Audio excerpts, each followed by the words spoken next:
Hello everyone, in this episode I'm gonna go through the iframe element in HTML, so yeah, let's get going.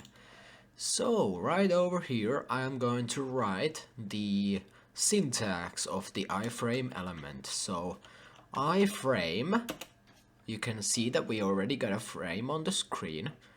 The source is going to be Google, for example. There we go, and we are going to set the title to be Google. Alright, so yeah, it's a good thing to always include the title attribute here because it's used by screen readers to basically read out what the content of the iframe is. However, as you can see, this doesn't work.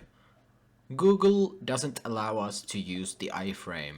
So what I'm going to do instead is set this file path. I'm going to use a relative file path index2.html. And now I just gotta create the index2 file. There we go. I'm gonna create an exclamation mark, press tab, and this is going to be iframe example. Alright, and I'm gonna say h1. This is the iframe page example. Alright, there we go. Now it is working. So we got a website, which is this one, a completely other site shown on the main website over here. So iframe allows us to link websites to websites basically. We can also set the height and width by typing them inside of here. Let's say height equals 100, and now there's gonna be a scroll bar over here. If I set the width to be 100 as well, there's also going to be a horizontal scroll bar. So yeah, it works like this now. I can also set the height and width properties by using the style attribute of CSS, but this is also going to work. Inside of here I can input some text if I want to, and I'm not actually sure where that text is even going. Alright, anyways,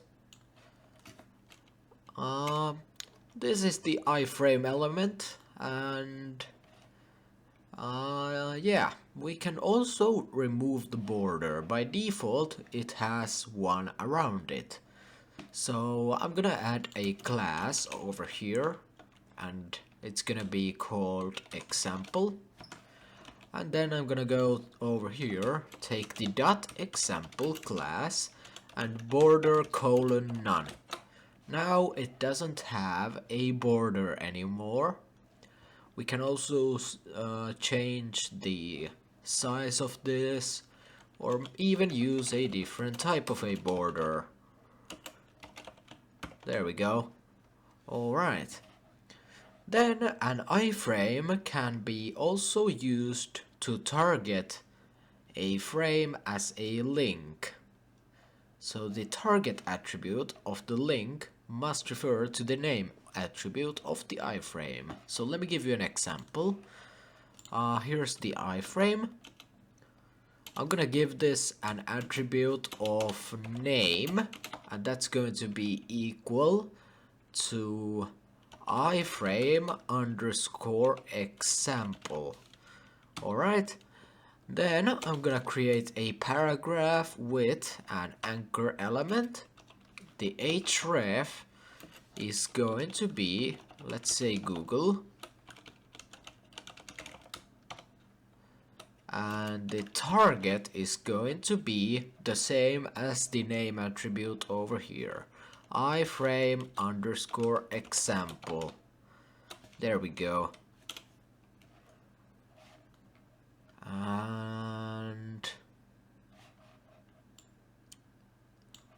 I'm gonna actually change this one. And actually no, I'm not gonna remove this. I'm gonna increase the height and the width a little bit. Alright. So basically we can type here Google. And now this link will take us to Google. And then, alright, so it's going to look like this. If we click the link, it's going to open the page in the iframe, but this time it's not working because Google doesn't allow us to open their page using an iframe. But if this was a relative file path inside of your own website, that would work. So just make sure that the name attribute on your iframe matches the target attribute on your a anchor tag link.